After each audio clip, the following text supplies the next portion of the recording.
वहीं हरियाणा के बुजुर्गों की पेंशन समेत कई अहम मुद्दों पर जेजेपी के राष्ट्रीय महासचिव दिग्विजय चौटाला ने एएनबी न्यूज़ से खास बातचीत की है। अपनी बातचीत में साथ ही इनसो की स्थापना दिवस की तैयारियों को लेकर भी उन्होंने जानकारी दी। उन्होंने क्या कुछ कहा, सुनिए। वृद्धों की पेंशन रोकना इस समय बड़ा मुद्दा है और इस समय हमारे साथ जननायक जनता पार्टी के राष्ट्रीय महासचिव दिग्विजय चौटाला हैं, इनसे जानेंगे। इसके साथ साथ और भी मुद्दे हैं, पंचायत चुनाव को लेकर पार्टी की क्या तैयारी है, इनसो का स्थापना दिवस भी आ रहा है।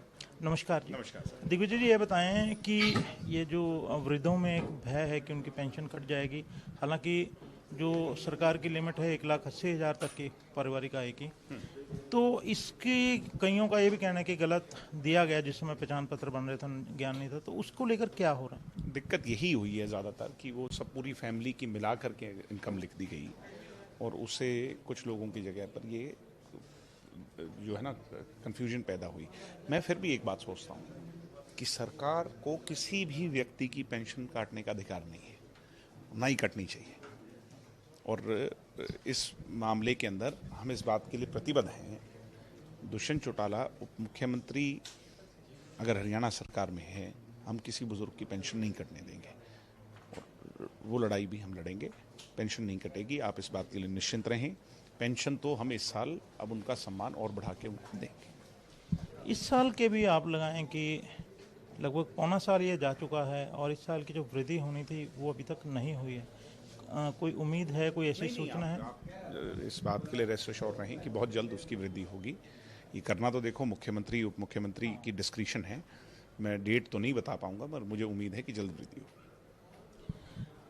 ये बताएं कि इनसो का स्थापना दिवस आ रहा है, उसको लेकर क्या तैयारियां हैं, कहाँ पर होगा? उत्साहित हैं हम।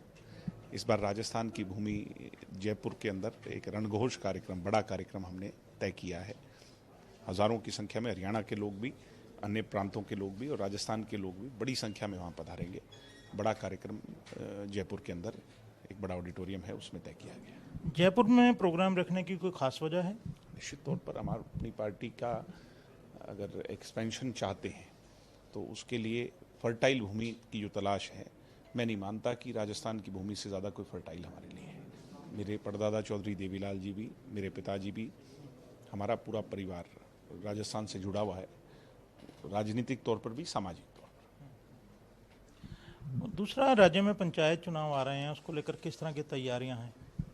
पंचायत चुनाव पर हमारी पार्टी 5 अगस्त के बाद एक जो है मीटिंग बुलाएगी और उस मीटिंग में पंचायत और जिला परिषद के चुनाव पर बड़ा फैसला लेगी।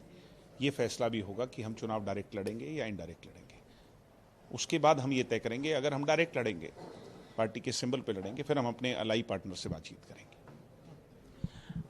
तो क्योंकि आमतौर पर यह देखने में आया कि पंचायत चुनाव पार्टी सिंबल पर नहीं लड़े जाते हैं। नहीं, सरपंची का चुनाव तो नहीं लड़ा जाता, बट कई बार ये चर्चा हो रही थी, पार्टी के अंदर भी हुई है कि जिला परिषद के चुनाव को क्या लड़ना चाहिए। अब सबकी राय उस दिन तय होगी जिस दिन सारे लोग एकत्रित होंगे।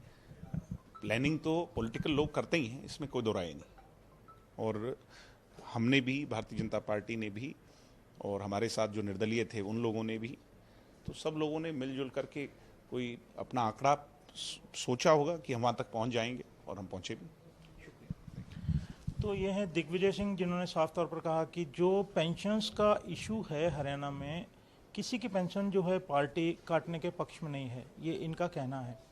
और इसके साथ साथ इन्होंने राज्यसभा चुनाव को लेकर जो बड़ी बात की है कि पहले से आंकड़ा क्योंकि रहता है, जब चुनाव है, संख्या बल है, तो सोचा जाता है और इनका जो वो सारा आंकड़ा है वो सही बैठा, जिसके चलते इनका उम्मीदवार अपना चुनाव जीत गया।